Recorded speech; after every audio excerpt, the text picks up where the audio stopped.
Thank you, Lord. Salamat. Thank you, Lord, kasi iniingatan mo ako.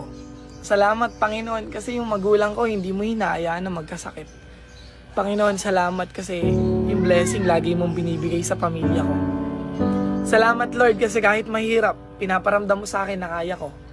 Salamat, Panginoon, kasi sa dinabi-dami ng problema, bakit ako? Salamat, Panginoon, kasi china-challenge mo yung buhay ko. Alam niyo po, ikaw na nanonood, minsan magpasalamat ka sa Panginoon. Maganda man o pangit yung nangyayari sa buhay mo, matuto kang magpasalamat sa Panginoon. Dahil siya lang naman yung dahilan kung bakit ka matibay, kung bakit ka lumalaban, kung bakit may nakakaharap kang mga problema. China-challenge ka ng Panginoon dahil alam niyang kaya mo. Alam niyang mapagtatagumpayan mo.